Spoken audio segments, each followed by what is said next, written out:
All right, good morning, everyone. Welcome to City Hall Council Chambers for today's council meeting, November 17th, 2015.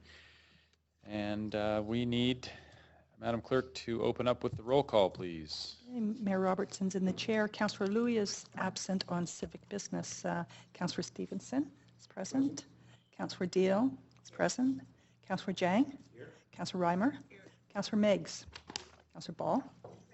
Councillor Carr. Here. Councillor Affleck. Here. And Councillor DeGenova. Mr. Mayor, we have a quorum.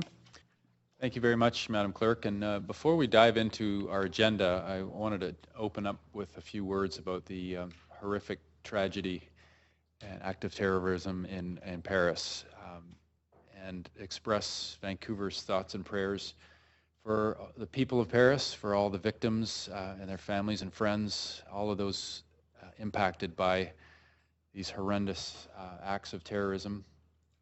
Hard to imagine what that felt like and continues to feel like on the streets of Paris for the citizens there, and no doubt it's being heard around the world.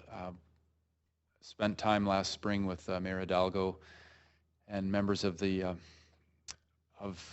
National Assembly in France,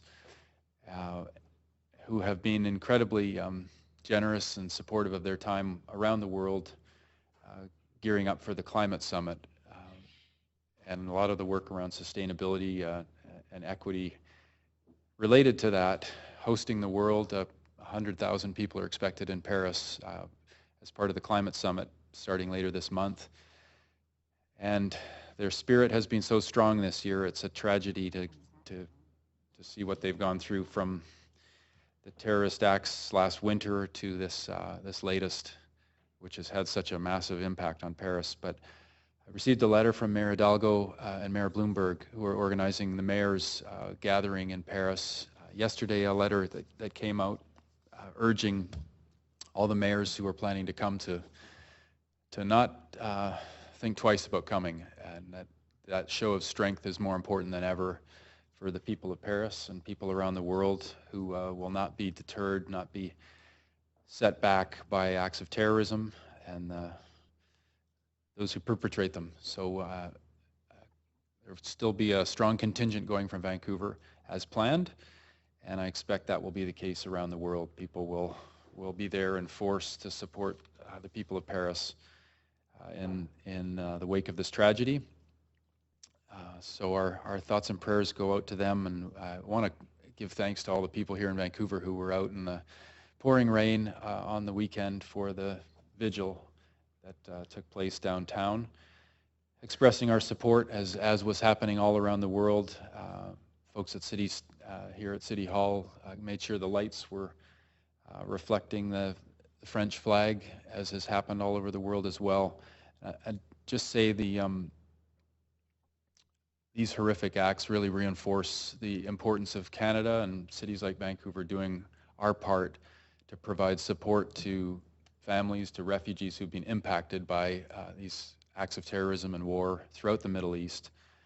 We know the federal government is focused on this, and cities across the country have been expressing our support, and obviously ensuring that there's a thorough screening process and that the due diligence is done. But these are the first victims of those acts of terrorism and war in the Middle East, and we need to make sure those families people have a place to be safe in the world, and are able to make cities like Vancouver home, coming from war-torn regions.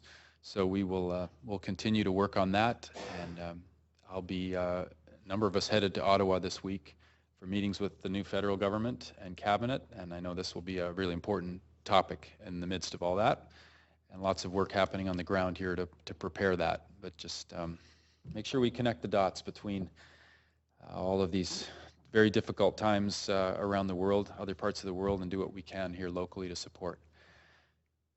So with that, we move on to our council agenda and the day-to-day operations of this great city and taking care of business on behalf of the people of Vancouver. We have on the agenda, council is required to meet later in camera this week. The reasons and authority under the Vancouver Charter are listed in the agenda. Would someone like to move that in-camera motion? Councillor Stevenson, Councillor Jang seconds. All those in favor?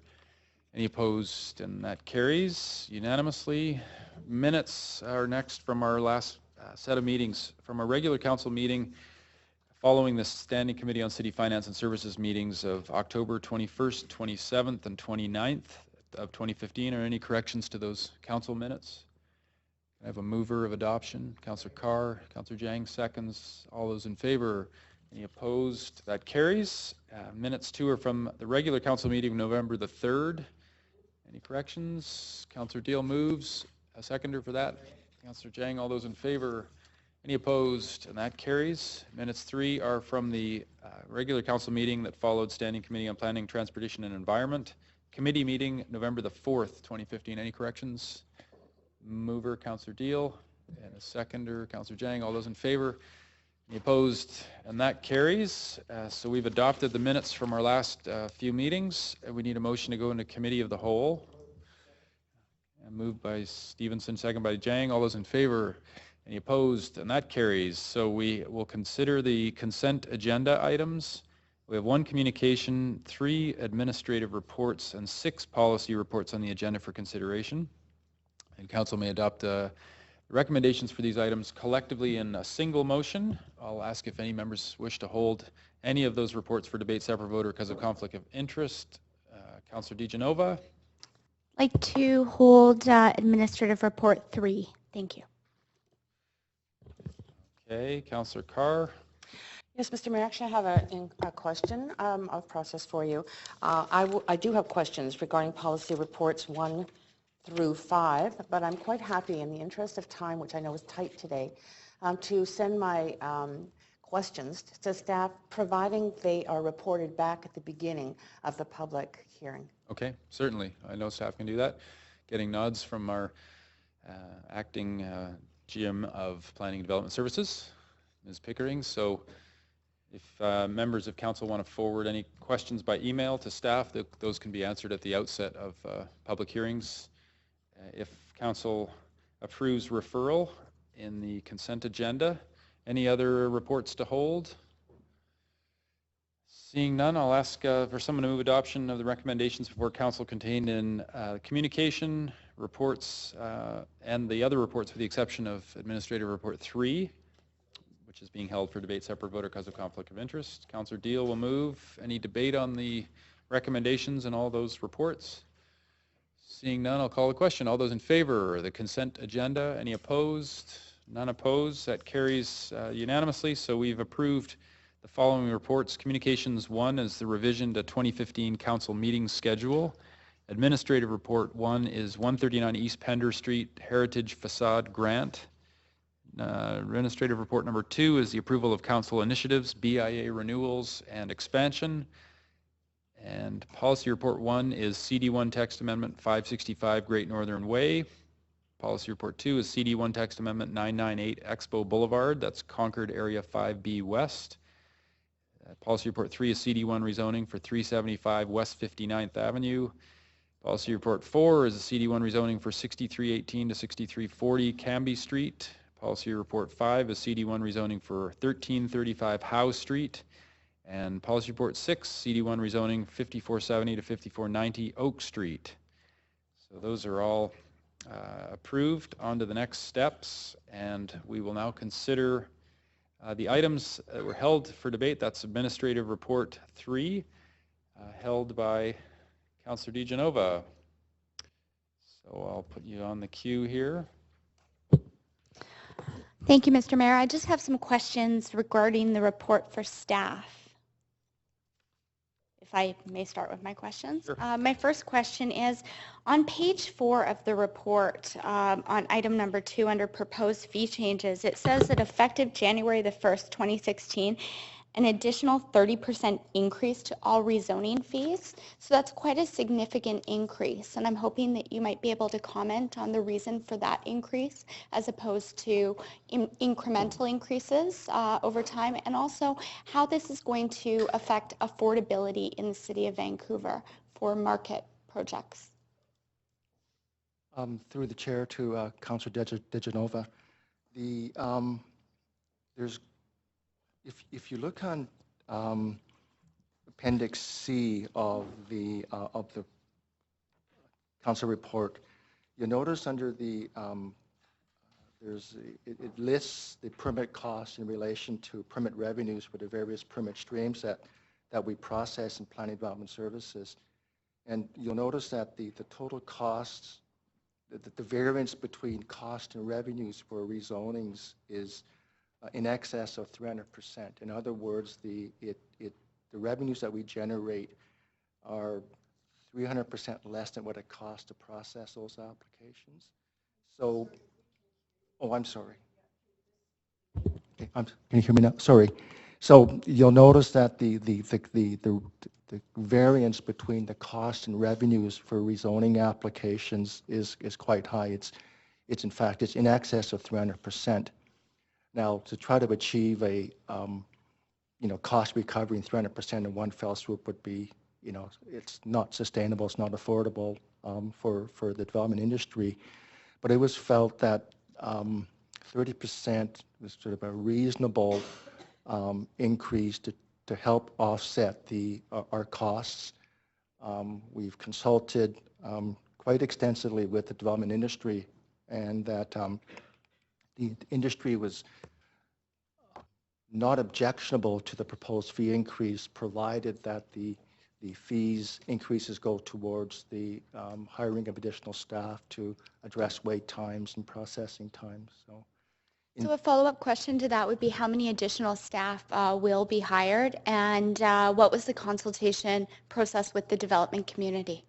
In terms of the staffing, we've recently regularized 12 positions from temporary full-time to regular full-time, and the majority of those staff are involved in application processing to address the wait time issue. More recently, we've approved the approval of 11 new positions. Again, all these positions will be involved in the application processing to help address the wait time issue. And can you comment on the consultation with the development community and how that was achieved? So we've had 3 information sessions with development industry, with invitations to the first 2 sessions sent out to the Urban Development Institute, the Greater Vancouver Home Builders Association, the the National Association of Industrial and Office Properties. And so in the first meeting, we reviewed with industry sort of the directions we're headed in and sort of the history of the fees, and that we haven't had a comprehensive fee review since 2008. And at that time, although we recognize the fact that there was some discrepancies between our revenues and our costs, there were no significant increases implemented because of the economic climate of the day. So essentially, we haven't had a comprehensive review since 2008, recognizing that we hired an external consultant, Hempson Consulting, to help us with looking at the whole what it costs us to process application in relation to our revenue. I'm just looking also here at Appendix A, page 6 of 20, and for sites that are greater than 8,000 meters squared, but smaller than 40,000 meters squared, the cost will rise from, I suppose, $76,600, which is what it was in 2014, to $101,100, with an additional amount per 100 meters squared of site area on top of that. So I suppose my question is, with planning and development, have you also had discussions with our Chief Housing Officer and Community Services as to how this is going to affect, aside from market housing, but our ability to achieve, for instance, I had put forward a motion, a home for everyone. I know that our Chief Housing Officer has been working on affordable ownership, and we have to understand, we do understand, that all costs that the developer bears is passed on to the market. and to the consumer. So here we have an issue right now where Vancouver is becoming less and less affordable. So can we afford to do this? Can we afford to put these costs on the developer? And what consultation have we had with our other areas of the city and looking at how this is going to affect housing for those who are more vulnerable, core need, and those Yeah, who you're require well over your housing time. below market. You've got a couple questions there for him. In terms of the affordability piece, as council may recall, there was an independent review done by Coriolis Consulting on the whole no. Oh, Speak into the microphone. okay. Can you hear me now? Sorry. Thanks. It's the burden of being short. There was an independent review done on the impact of community amenity contributions by Coriolis Consulting in 2014. And that review concluded that the, amenity contributions, permit fees along that lines really don't have that significant impact on the affordability piece of things, because it relates back to the that these sort of additional fees in theory should lower the value of properties for development. Okay, that's Very your much. time. I have more Councillor questions, DeGenova. but that's my time. Councillor Meggs. Thanks, Mr. Future. Well, as I understand the fundamental principle here, it's that people should pay for the cost of services they seek from the city in terms of these permits and rezonings and so forth. So it's a user pay concept that we're trying to apply here. That's correct. And the Coriolis report was significant, I think, in the sense that it found that the market sets the price of housing, not the fees. That's correct. In other words, if we did it all for free, the cost to the consumer would probably be the same, since we haven't encountered too many charitable organizations in the development sector. They're for-profit companies. That's correct. Okay. And so we're still, after this 30% increase, going to be significantly below the cost of service for these rezoning charges. Do we have any plans to close that gap further? The again, through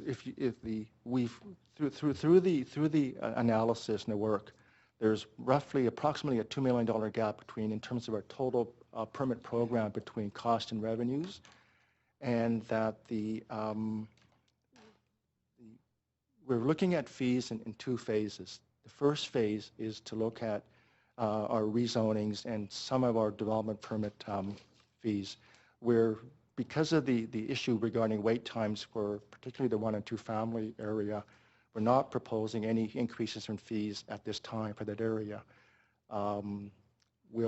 Staff will report back to council in the spring once we get our wait times under control for the 1 and 2 family area. Hey, Mr. Pucci, that's a point I want to bear down on a little bit. There's a misconception out there that the costs are then paid straight to the process, but in fact they go into general revenue, and there's no overall budget decision made by council in terms of providing levels of service in certain areas, right? So the development industry may wish that it could direct the city budget, but actually council directs the city budget, and so these additional resources are a permanent decision that's being recommended by staff. Okay. Well, I'm pleased to move the recommendations, and I see Mr. Johnson may have more to add, but when the time comes, I'd be happy to move the recommendations, Mr. Mayor. Our acting city manager. Yeah, thanks. Just to Mr. Mayor and council, to both the councilors' questions, the disparity that we see, the variance between what the service is costing the city and what we're bringing in with fees, really best practice is that those fees pay for the service. And that's out of whack at this point, and so it has been difficult as an organization to justify increasing our staffing levels in that area. And as you know, we have a slower process, and that slower process, Councillor DeGenova, to your questions, does cost time and money for developers. And so as staff, we're really committed to investing in, and as you'll see in the proposed budget for next year, we're really committed to investing in the resources to really tighten that timeline up, which will save the industry and allow for them to do their projects more expeditiously and to know exactly what to expect when they come in for permitting.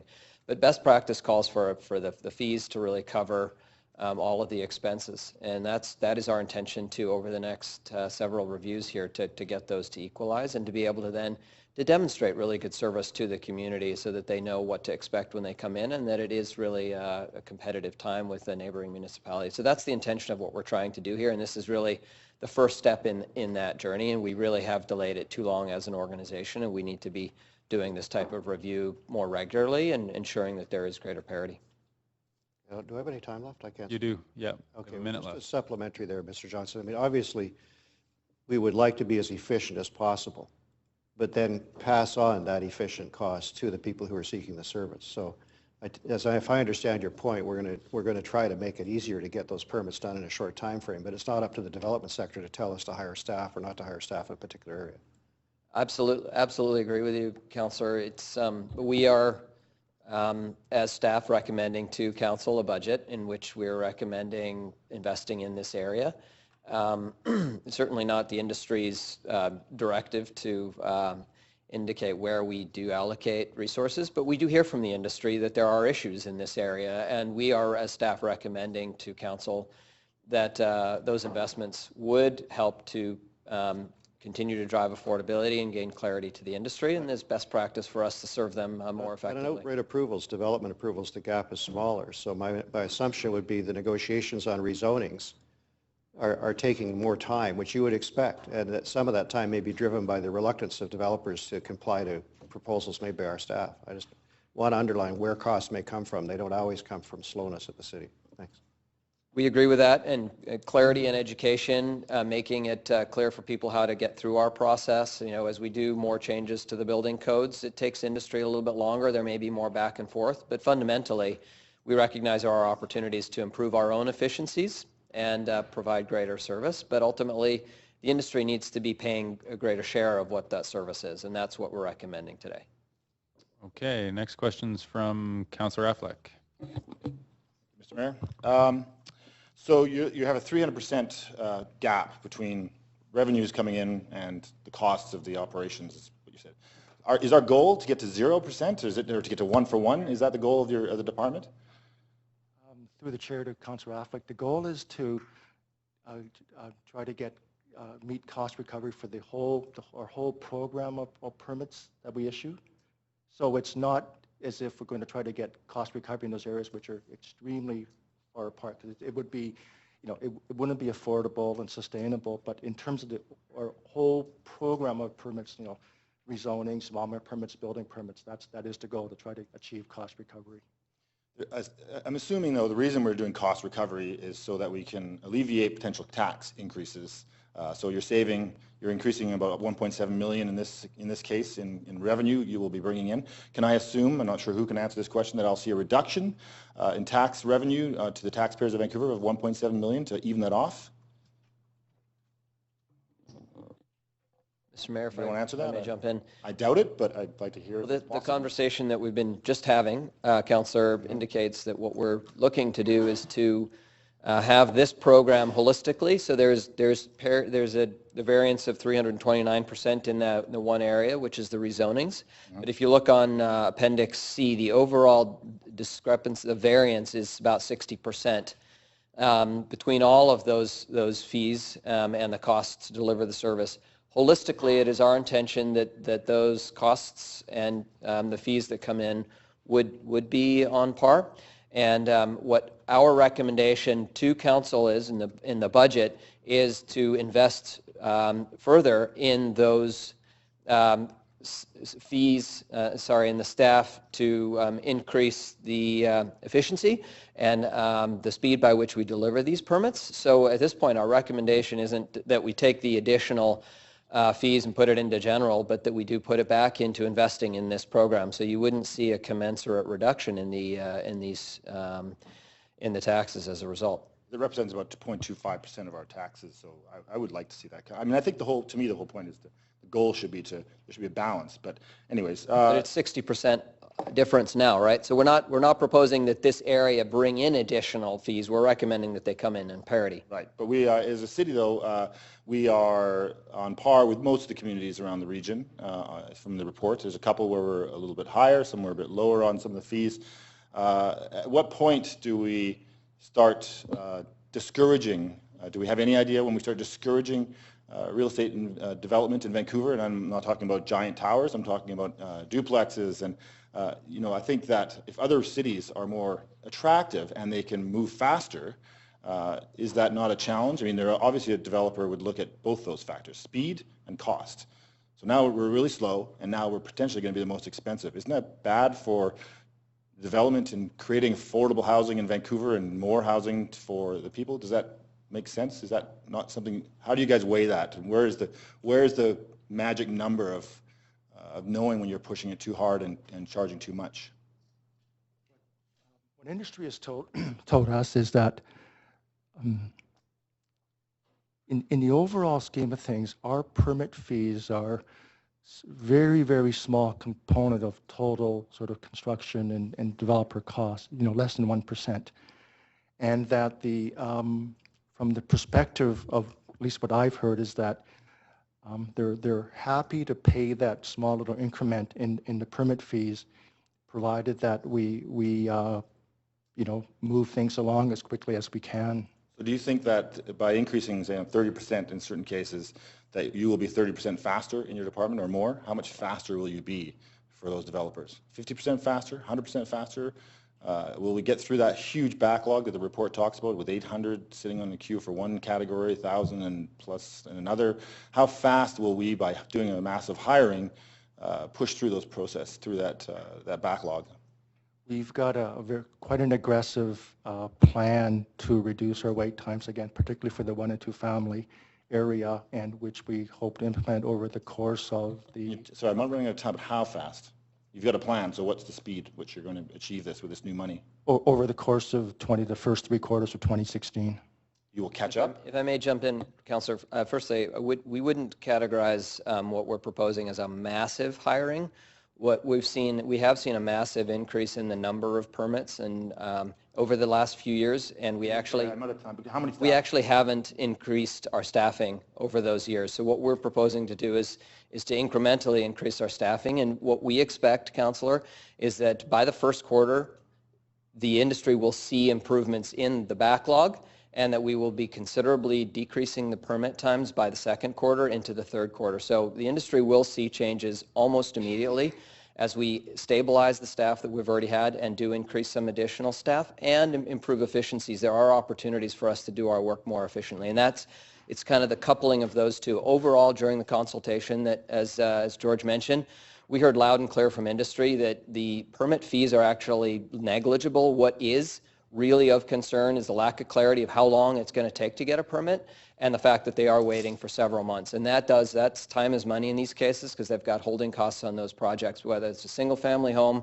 or a massive tower downtown. So what we're being asked by industry is to provide clarity and faster processing, and that's our intention in the next year. Thank you. Okay, thanks for that. Councillor Ball? Yes, thank you very much, and thank you for the report. I just had 2 questions. The first is about the future. Are you looking to the future in terms of raising the fees each year, whether it's 10% or 20%? Because this does seem, I know you said it's a small part of the development, but in any business, 30% of any increase is an increase. And just in terms of being able to plan and have the industry be able to plan, what are we really looking at over the next 4 or 5 years? And do we have a plan in place, or are we trying this and seeing what happens and then looking to try to make some change, or do we have a plan now? The plan is, like I say, we will be, as a second phase of this work, is to drill down on some of the other areas which we haven't sort of landed on yet as far as any proposed fee changes. But again, keeping in mind that the bigger principle of trying to achieve the overall cost recovery for our total permitting program, we'll undertake our sort of a next comprehensive fee review. It's kind of funny. Our next one in 5 years' time, and come back between sort of over those course of the years to report back on sort of proposed inflationary increases and whatever that we might see, just to sort of shall we say, keep up. So you're not looking at this moment at a regularized increase over the next several years? Or am I hearing you incorrectly? Again, we're trying to keep in mind that the whole principle of trying to, have our costs meet our revenues, and that, we'll look at every year sort of how close we're achieving that. But, our sort of, when we started out with this particular process, is that we would do the sort of the major review in 2016, this year, with implementation in 2016, and that through those proposed fee changes, that we should be okay with just looking at our inflationary costs as we move forward until the next comprehensive reviews, which would be, typically scheduled over the next 20, or would that be 2020, 2021? If I may jump in, Councillor, as George was indicating, we need the inflationary increases on an annual basis, and we do need to do more regular reviews. And the last time we looked at this was 2008, and given the challenges in the economy, no significant changes were made at that point. And so we've gotten really far out of whack. I think what we want to do is to provide a more stable environment for the development industry, so we don't see major increases at a time, but more consistent. So really best practice would be more regular updates, so we don't see significant increases in the bumpiness that we're seeing in this case. So really more regular review for every 4 or 5 years, with inflationary holding every year, actually would provide greater clarity, I think, to the industry, and not provide that bumpiness that we're seeing through this report. Thank you. And I agree that not having a shock is the best way to deal with anything. So that's why I was wondering whether you had a yearly review that we were looking forward to, but you're speaking of 4 or 5 years rather than looking at it on a yearly basis, just so that I have it clear and the public have it clear. Okay.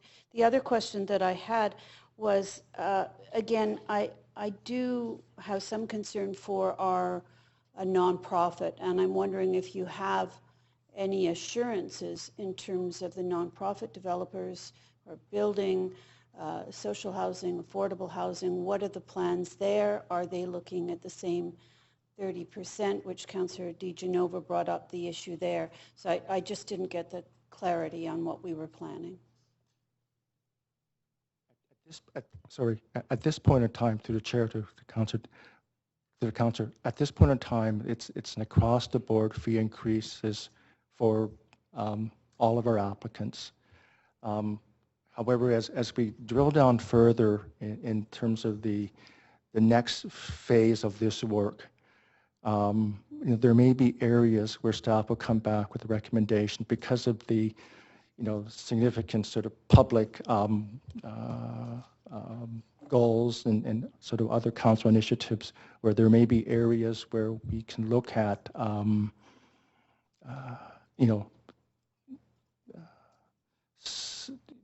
perhaps not as significant increases, just to encourage, incentivize certain forms of development. Thank you. And then just one, I think I have... Councillor Ball, oh, that's I'm done. Thank you. Thank you. time. Thank you. Councillor Meggs, did you have a motion? To move the recommendations. Okay. Councillor Meggs will move recommendations. Did you want to speak to that, or you... Just very briefly, Mr. Chair, I think that this is always an important area because so many people rely on these services, but the philosophy underpinning the review is the right one, in my opinion. And it's identified some big gaps. So there's always a cry to keep taxes as low as possible. And one of the ways we do that, as I think Councillor Affleck has indicated, is by making sure that where there's specific services needed by people, that they pay for those services, whether it's issuing a dog license or preparing a major rezoning. And given the way the development sector is changing and becoming more complex, rezonings are becoming more complex, and you would expect there to be more costs driven by those. There shouldn't be unwarranted costs imposed on the development sector, and so I think Mr. Johnson's right to be looking for efficiencies in that regard, but what the real costs are do need to be passed along, and the market will decide the cost of the housing, not the cost of the oversight processes that are necessary. And we hear a lot in this chamber about people wanting more from development in terms of community amenities and things like that. That drives more complex negotiations, and that requires skilled staff to sit and understand pro formas and do it. So all of these things have their relationship, and I think that this review is a positive step forward. It's transparent about why the fees are what they are, and helps us manage our overall books. So I think it's a positive report, and I support it. Thanks, Councillor Meggs. Councillor DiGenova. Thank you, Mr. Mayor. Thank you very much to staff for the report and for answering my questions. I do have grave concern about this. We are in a crisis, an affordability crisis here in Vancouver, and I'm not sure that we really do understand the ramifications of what this will do. What the market can bear, the market will bear. We've had lots of conversations. There have been conversations in the media. Is foreign ownership pushing up the prices? Is that really what the market can bear? But the city is sending a message here by increasing fees by 30% that no, actually it's the city of Vancouver is pushing up the prices. And what concerns me here is we have not looked at the ramifications of this for non-for-profits, for charitable organizations who purchase their units from developers, that allows them to provide services for their client groups in perpetuity, and they may no longer be able to do that. Then we, on the other hand, talking out the other side of our mouth at the city, when we go to look for those properties for those individuals who are vulnerable, who are facing core needs, how are we going to be able to afford that housing? Except perhaps under VAHA. But that's not the plan that's going to empower these nonprofits in perpetuity. Also, just for the average citizen looking to purchase properties, aside from the 30%, it also says in here that some, although it doesn't say which, but some permit fees are going to go up 10 to 15%. So that person who wants to do a renovation on their house, or that person who may consider building in Vancouver, I'm really concerned about what this does for our city in housing. You know, our mayor has gone out and said that we are in a housing crisis. We are going to be looking to the federal government, and we have looked to the province before to help us too. So what are we going to do? How are we going to be broaching this? Have we talked to BC Housing about this? Have we really considered the ramifications of this? We talked about incrementally increasing staffing to the different departments to help move things along. And it's great for the developer to be able to make that decision, but at the end of the day, they pass those costs on to the market. So the market doesn't have a choice here. That being said, if we're incrementally increasing our staff, perhaps we should incrementally increase our fees. And I don't see that happening. I see this as certainly a large fee that I'm not sure that the market will be able to bear. And I'm afraid that there are many people who no longer will be able to afford to develop in Vancouver, will be able to afford to live in Vancouver, and this moves completely against what I've put forward, a home for everyone. This to me kind of signals that there's a home for no one. So unfortunately at this time I cannot support this increase. I wish that we had seen more incremental increases, smaller, and that would reflect inflation. And as Councillor Affleck asked, it doesn't seem that taxes are going to be going down because of this increase. So for those reasons, unfortunately, I just can't support this. And I'm quite concerned about the ramifications that we will see coming back from this. Thank you. Okay, Councillor Affleck, the motion. Thank you, Mr. Mayor. Well, I don't have much to add to Councillor DiGenova's comments. You know, the challenge I've had after 4 years in council in the budget time, which we're heading into, is I see massive increases on the services side, the pay-as-you-go model, which can be effective if we see a offsetting cost in the taxes overall for the taxpayers of Vancouver. And by the way, people who rent and own pay the taxes. You have to understand that it's not just owners of homes that pay the taxes. It's whoever lives in those places pay all the taxes. So if our property taxes continue to go up and our service charges and fees and all these things continue to go up significantly, and we know the numbers, we'll be talking about that in a few weeks in the budget debates, you know, we make Vancouver unaffordable. You can't deny that we are one of the most expensive cities in Canada in every level, including taxes and services.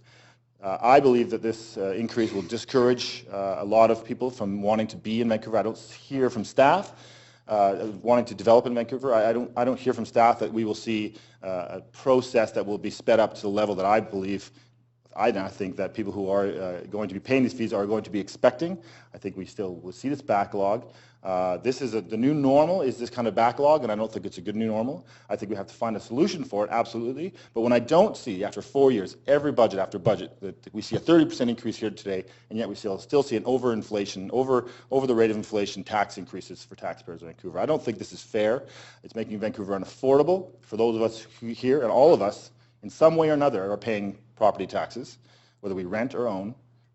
We are making our lives unaffordable in Vancouver for everybody, and this is part of that problem. And if I saw a direct correlation between a $1.7 million reduction in the budget, which represents 0.25% of our budget, I would be interested to see that kind of detail.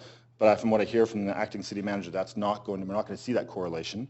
And as he said, he talks about, the acting city manager said these permit fees are negligible. And I don't think anything is negligible. I think any charge, any additional cost we put on to people in Vancouver is a cost. And you add up these things. As I've said in the past, we're nickel and diming Vancouverites. And it's $2,500 here, $5,000 here, $200 here, $300 there, $500 there. This money adds up per person. And it's getting very expensive. And I think we have to be very cautious about how we move forward. I would have rather have seen this report as part of the budget process. This would be more effective if we could have talked about this as part of the budget process. But I don't see, and I don't believe that we're going to see the reduction in the budget as a result of this. And so therefore we're double dipping, double charging, and costing the taxpayers and people in the city more money than they should. So I won't support this. Okay, Councillor Reimer's next. The motion. Thanks, Mayor Robertson. I'm rising to support the motion. We have some principles that we've given to staff over the years regarding budgeting. One is that they should consult, and so we have an extensive consultation of the public and businesses. It has repeatedly come back every single time in the 7 years that I've been on council that people, where possible, would prefer a user fee model, that if there is a user such as development that puts a particular burden on the costs of government, that there should be cost recovery. And my memory is that that passes unanimously as a principle that we all support. We also believe in consultation, as noted, which is where that principle came from. So I heard that extensive consultations with the development industry were undertaken. I'm suspecting that's why I've received 0 letters, emails, phone calls, tweets, Facebook messages, Instagram, or Snapchats about this from them, and none are here to speak. Because this is a model that they also support for the reasons that were given, and assuming that it comes along with faster permitting process. And certainly I know Councillor DeGenova is intimately aware of the development industry and would know that the larger cost of the development industry is time delay. And that sounds like what their concern was and what this attempts to meet. So we're trying to meet the needs. Staff are making a recommendation that meets the principle of consultation, meets the principle of users with exceptional demand on costs on the systems, paying for those costs. So it's difficult for me to square the strange trapezoid that seems to be drawn by some of the councillors, and a few little logic gaps. The new normal in Vancouver is housing getting built for people, and we know that there's exceptionally high demand on development services, which of course is going to lead to one of two things: larger delays if we keep the same number of staff doing more and more, or higher costs because we need more staff to do that work. So the second major logic gap then is that somehow an increase of $1.7 million on the permit fee side should result in a decrease in the budget side, because the only logical inference then is that there would be no new staff. And that is what we've heard, is that we need the new staff. We have to increase costs to be able to deal with this higher housing demand. So who should pay for that is the question. I believe that developers should pay for that cost. The staff have spent a good amount of time negotiating a solution with them. To vote against this would suggest that you believe that the cost that developers rightfully should incur is being spread across the general tax base, and I just don't agree with that model. So happy to support the motion. Okay, thank you. Councillor Carr is next. Yes, thanks, Mr. Mayor. I too will be supporting this motion. I'll be supporting it because I've gone through the report.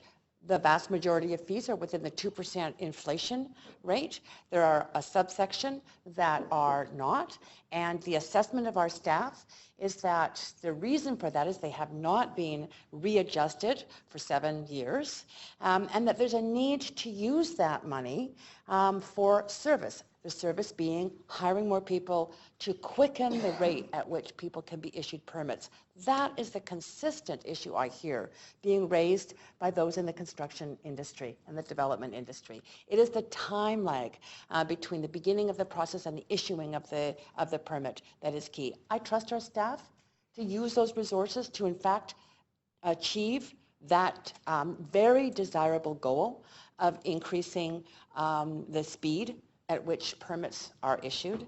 And I do want to just note that the amount of money that is involved in a fee or a permit in this case is nothing compared to the price of land. The price of land is escalating because I am not seeing developers leaving Vancouver, abandoning Vancouver, saying it's too costly to get a fee here. They are competing for that land. They are coming in to compete, which is what is driving the prices up.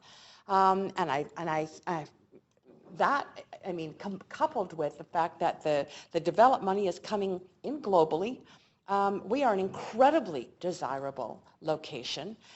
Leads me to believe that I think that my colleagues at this table, some of my colleagues at this table are off track when they think it's the fee rate that's the problem. There are big issues facing us in Vancouver around the affordable issue, but it's not the cost of our fees. Okay, thanks, Councillor Carr. And that's all I have for speakers to the motion from Councillor Meggs.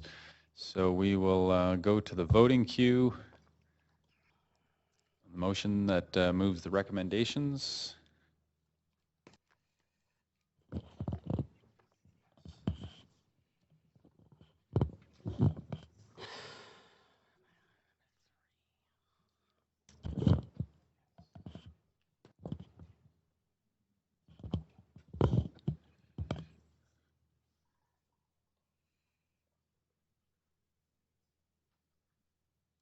Okay, we have the vote in, 9 votes. Machine's not working. Trying to. So please vote. Okay, well maybe I clicked again. I didn't see any change in color or anything, so put me down as yes. So we have 7 votes in favor and 3 in opposition, Ball, Affleck, and DeGenova in opposition. And the motion carries. Thank you. So we need a motion to rise from committee of the whole. All those in favor, any opposed, and that carries. A motion to adopt the report of the committee. Councillor Stevenson moves, seconded by Councillor Jang. All those in favor, any opposed, and that carries. Bylaws, we have 16 bylaws on the updated agenda for consideration by council. Does any member wish to hold any of the bylaws for debate, separate vote, or because of conflict of interest? Councillor Carr, did you want to hold a bylaw? No? Oh. Okay, I just have you on the queue here. Okay. With regard to bylaws 1, 4, 5, 6, 12, and 14, there are council members who were not in attendance for some or all of those relevant public hearings for the items. They may only vote on the bylaws if they confirm they reviewed the proceedings which they missed, which includes viewing the related video stream. So bylaws 1, 4, 5, and 6 are related to the public hearing held on October the 20th, 2015. I'll check with a few councillors. Councillor Jang, you were not at that public hearing. Did you review the proceedings, and if so, will you be voting on the bylaws? No, I will not be voting. Okay, and Councillor DeGenova, you were absent from a portion of the public hearing related to bylaw 4. Have you reviewed the portion of the meeting missed, and if so, will you be voting on the bylaw? No, I will not be voting. Okay, thank you. Councillor Reimer, you were absent from a portion of the public hearing related to bylaws 4 and 5. Have you reviewed the portion of the meeting missed, and if so, will you be voting on those bylaws? That is a yes. Okay. Bylaw number 12 is related to the public hearing held February 18th, 2014. Councillor DeGenova, you were not on council at the time. Have you reviewed the proceedings, and will you be voting on the bylaw? No, I will not be voting on the bylaw. And thank you. And Councillor, or public bylaw 14 is related to the public hearing held September the 16th, 2014. Councillor DeGenova was not on council at the time. Will you be voting on that? Have you reviewed the proceedings? No, I will not be voting. Thank you, Mr. Okay, and Councillor Jang and Reimer were absent from that public hearing. Councillor Jang, will you be voting on that one? No, I will not be voting. And Councillor Reimer on 14? Okay, that's a yes. So I'll ask for someone to move adoption of bylaws 1 through to 16. Councillor Carr and seconded by Councillor Deal. And all those in favor on the bylaws? Any opposed to bylaws? None opposed. So motion carries unanimously, and the list of the approved bylaws is available on the city's website. So we move on to the one administrative motion, which is to be moved by Councillor Jang and seconded by Councillor Reimer. Any debate on the administrative motion? All those in favor of the administrative motion? Any opposed? None opposed. That carries. We go on to motions on notice, and the first of those motions on notice is keep a TransLink bus depot on the North Shore, which is to be moved by Councillor Meggs, and that needs a seconder. Councillor Carr will second, and Councillor Meggs to introduce the motion. Thanks very much, Mr. Chair. This was brought to my attention by members of Unifor 111, which of course is the union representing the bus drivers. And this has been unanimously supported in North Van City Council. TransLink is making various changes, as it does from time to time, in the arrangement of its bus depots. But in this case, we'll see drivers who've located close to their work on the North Shore now forced to commute themselves to a depot in Burnaby and then take the buses back, in many cases, to the North Shore to deliver the service, then go back to the depot at the end of the day and then commute back to their places. So we know that TransLink was unsuccessful in the referendum. And is trying to find ways to save money, but I think it's appropriate that we endorse the North Vancouver City Council's view that TransLink should try to prioritize the stationing of buses and other resources on the North Shore so that they can be serviced closer to home. And it spreads those jobs around the region as well and makes it easier for families and their breadwinners to commute to the job. So it's a very straightforward thing, and I hope that Council sees fit to support it. Thanks, Councillor Meggs. And any other speakers to the motion? Seeing none, I'll call the question. We'll go to the voting queue.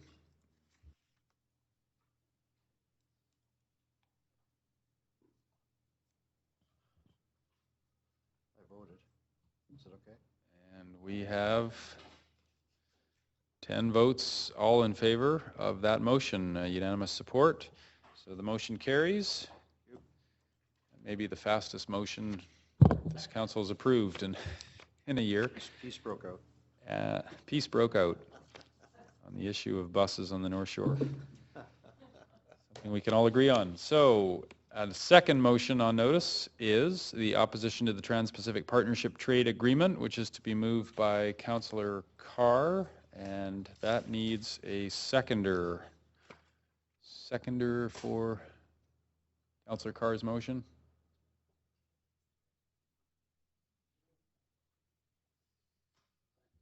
We have a seconder. Councillor Stevenson. Councillor Carr to introduce her motion before you.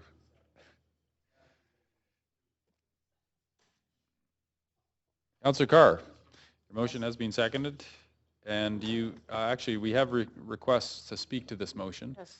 Now that it's in play. So if it's council's wish to hear from speakers, it can be referred to the standing committee meeting in December.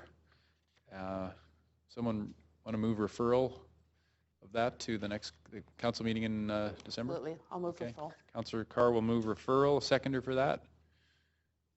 Seconder for referral, Councillor Deal. Okay, any debate on referral to hear speakers in our December council meeting? All those in favor? Any opposed? And that carries. So that motion will be brought back to a future meeting in December to hear from speakers. And speakers will be notified of that date in advance of the meeting. Okay, we're on to new business inquiries and other matters. And I'll reset the speaking queue there.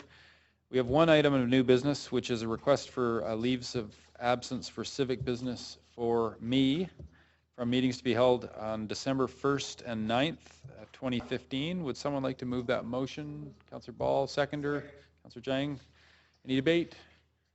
All those in favor or any opposed? And that carries. Thank you. And other items of new business, notices of motion or inquiries? I know I had Councillor Reimer. New business. Yeah, I don't like to make a habit of rattling off events, but I did want to mention one in specific because the organizers asked me to pass on their thanks to council.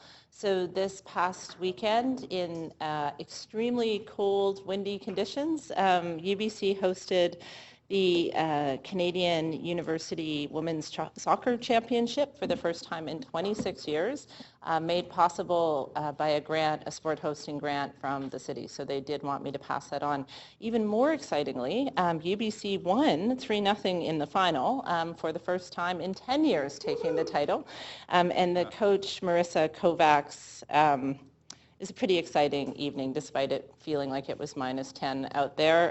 The women were pretty excited, and I think it spoke well to the future for Canadian women's soccer. And since I'm up talking about soccer, I did want to note that we hosted a Canadian men's national team here for the first time in quite some time. Won 1-0 against Honduras, which probably doesn't sound that difficult, but we're ranked about 20 below them in the FIFA rankings.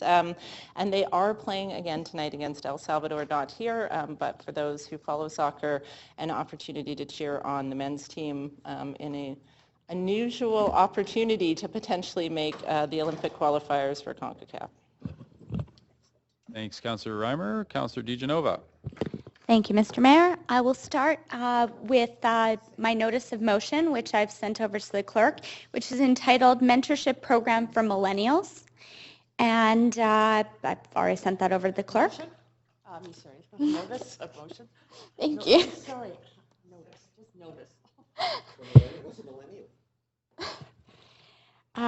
We can get into that debate, Councillor Jang. I also did have an inquiry. I understand that it's been just a little bit, actually quite a few months since we've had an update on Little Italy, and I'd put forward a motion on Little Italy. I understand that that was somehow tied up with the Grandview Woodlands plan, but if staff could provide me with an update just as to, and all of council with an update as to where things stand for Little Italy. I know that that's something that community is very passionate about, and that's all I have for today. Thank you, Mr. Mayor.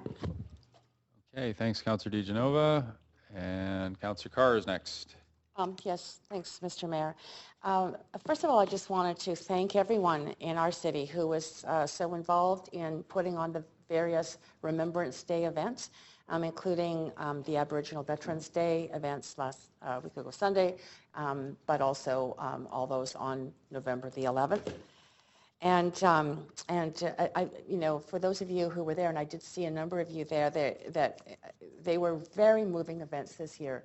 I thought the Remembrance Day ceremony at the Cenotaph Square was the most moving one that I've attended. And to have it come just prior, of course, to the incidents in Paris, really, I think has raised emotions on all of our part, recognizing how fragile can be peace and democracy within this world. I raise those issues because they were very moving events, but there is a lot of talk in our town and in our province right now about the acceptance of Syrian refugees into the city, and I really am imploring people to not let fear trump generosity and compassion in our world. And I do have an inquiry on this matter. I would like information, because I am being asked about it by citizens, information on what our city is doing right now, how we are working with other agencies, if we've got a sense of how many refugees might come to our city, and the plans that are in the works regarding accepting and supporting those.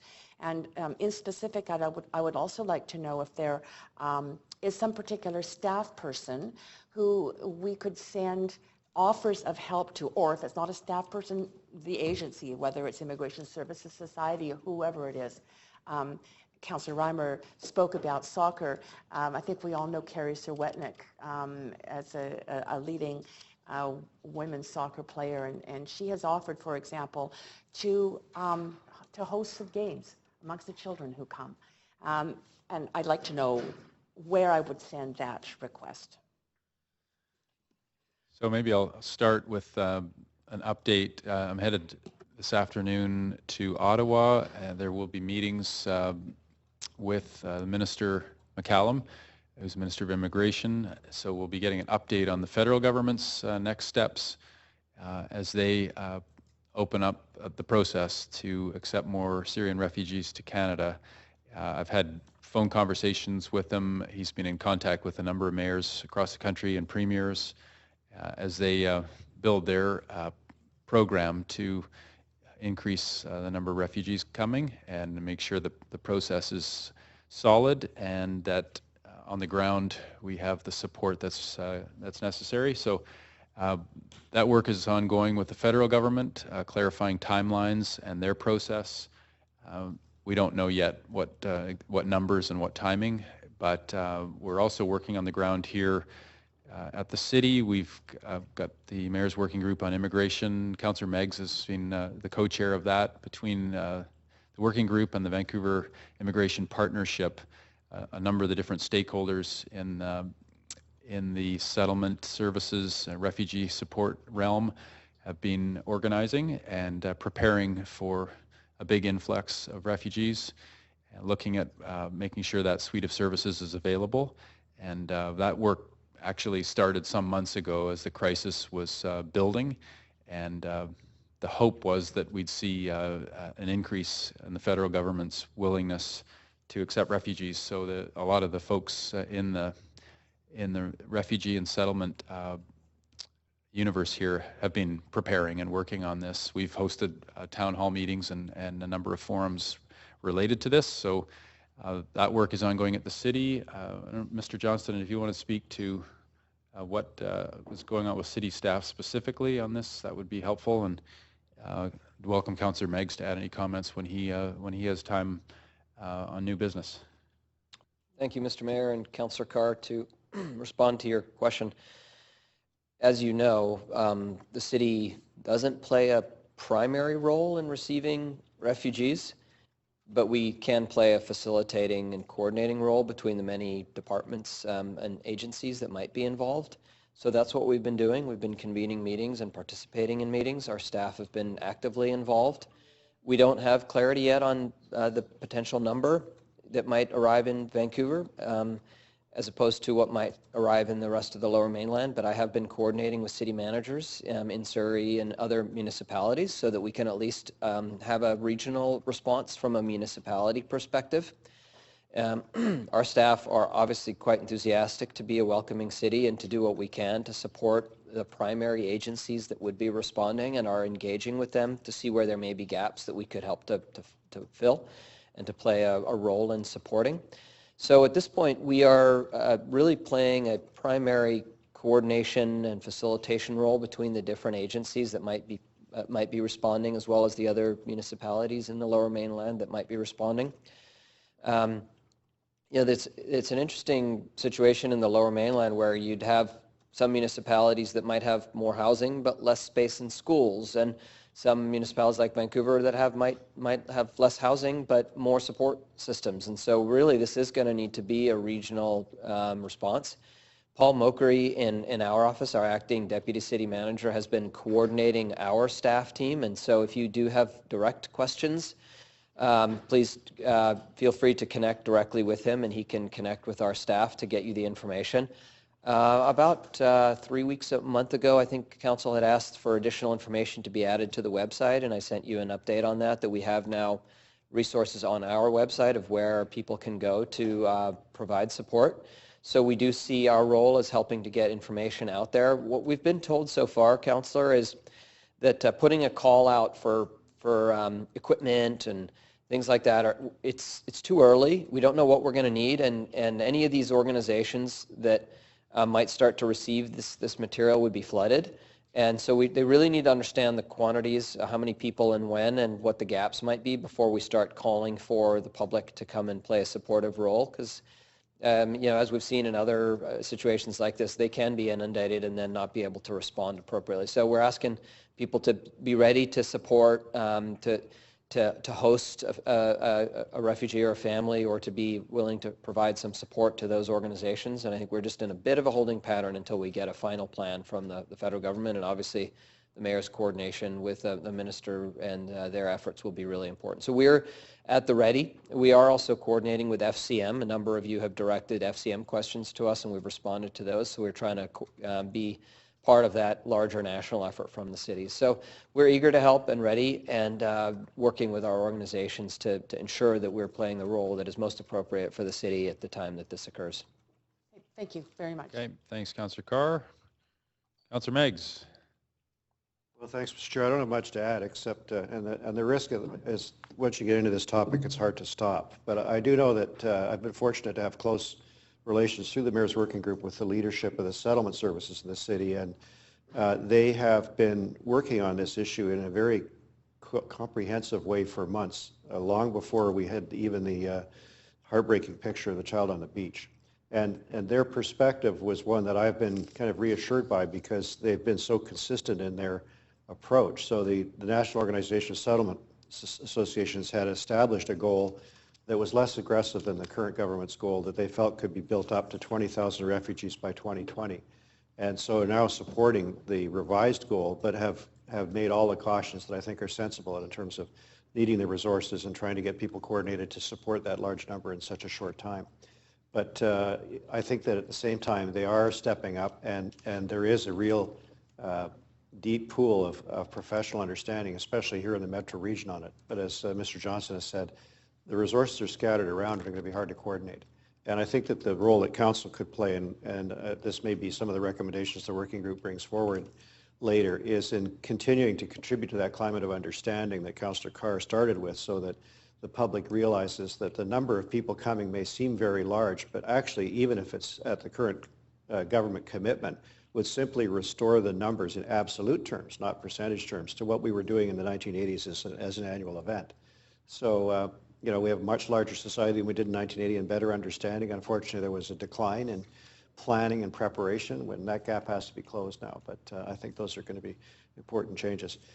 I got up on a separate matter, though, and I wanted to thank Mr. Johnson, or ask him to thank engineering staff for a briefing that they arranged for me with TransLink. The staff circulated to all of council, I think in September, a memo summarizing the service optimization changes for the city.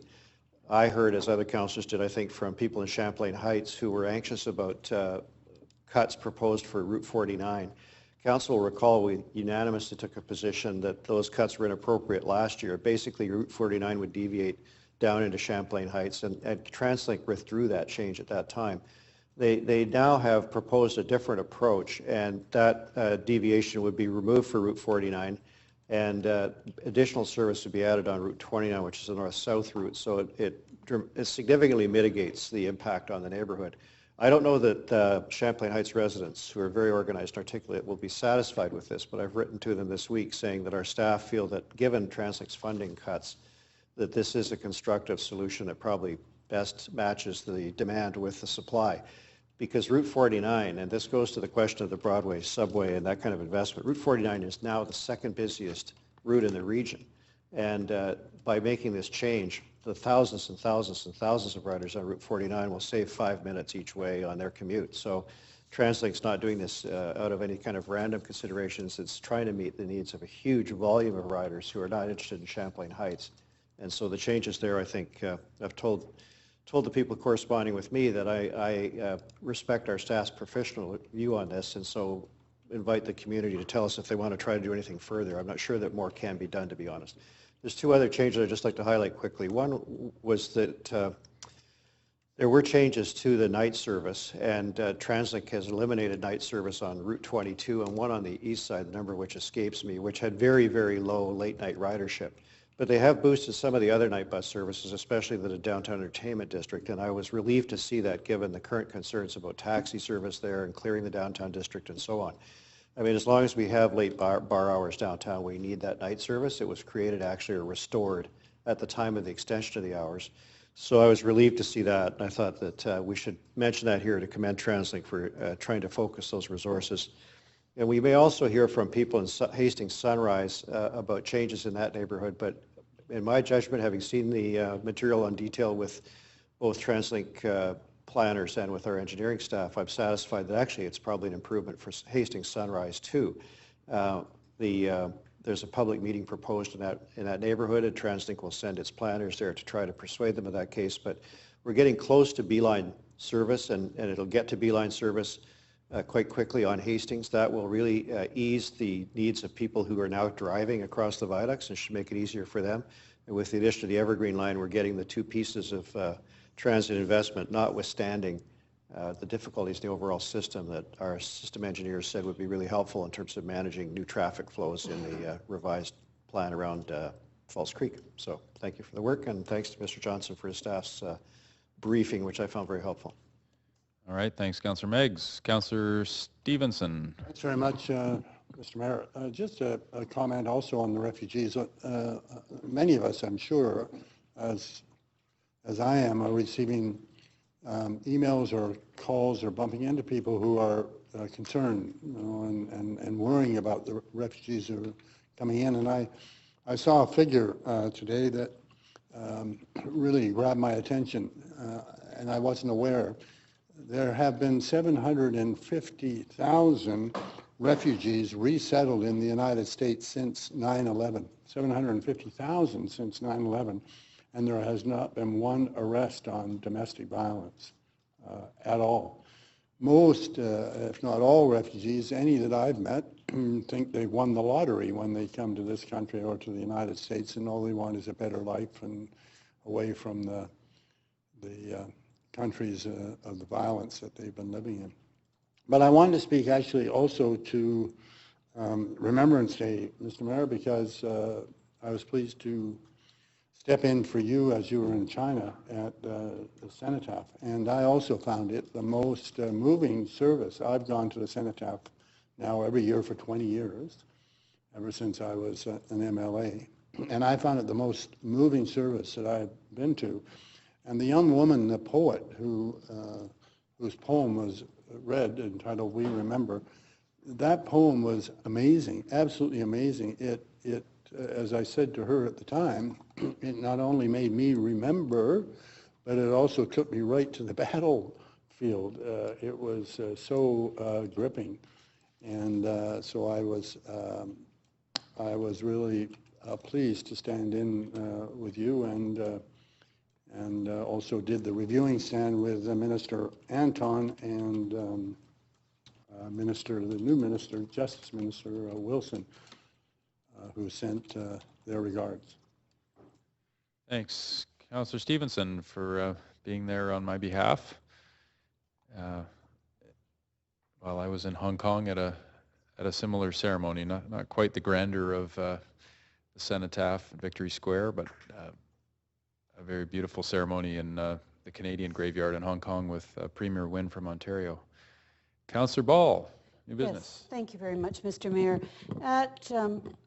On the occasion of an earlier tragedy, you referred people who wanted to help in Vancouver to the Canadian Red Cross and the International Red Cross. And I have got a number of inquiries, and I'm sure other councillors have, about people who want to help the people in France, who want to help the people who are suffering in the hospitals, who have been badly, badly injured, as well as the families whose people have died.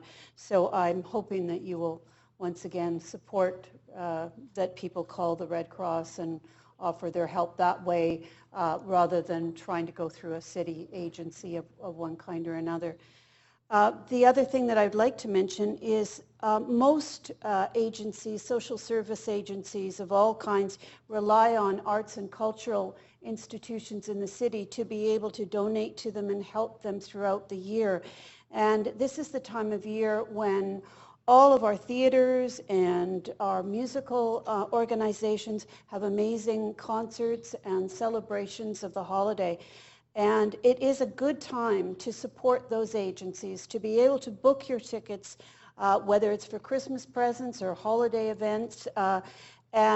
Because by supporting them, by attending their shows, you're actually supporting all the social agencies out there who rely on their donations. So I encourage everybody to go out there, book a ticket, or 4 or 10, and they do make the best presents ever for people who have everything. Give a great experience at a Vancouver theater or musical event. We have choirs that are stupendous. I know our Councillor Deal actually is performing, so I would advise everybody to get out there and book now, because it makes it secure for the rest of the year if our theaters and musical agencies are able to, dance performances are able to sell out. So thank you. Thank you. Councillor Jang. Thank you very much, Mr. Mayor. First thing I'd like to do is just a public thank you to all the citizens and mariners around Vancouver and Vancouver Island for supporting us and you on the Coast Guard base reopening. I know that was finally turned around, and I know that my mailbox has been flooded with all sorts of thank yous, hellos, this is great news, finally it's about time. But really I just want to thank all the citizens out there, because without keeping it on the front burner and always supporting us in our efforts with Ottawa, we turned it into an election issue, which paid off. And if Captain George Vancouver was alive today, his statue's out there, he'd be very happy to know that finally, once again, Vancouver's harbors, which he was here, are safe, and the surrounding waters. So we're very happy about that. So thank you to all the citizens who, when the Conservatives had a gag order on, were out in the water listening to marine radio, for example, and sending me emails and calling me all the time, so we knew what was actually going on in the waters. Secondly, I just want to say that I just returned home with Mayor Robertson not long ago from our sister city trip to Guangzhou, China. It's our 40th. Is it 30? I can't remember. 30th. Sister city. 30 years of sister city with Guangzhou, where my mother's side, for example, came from.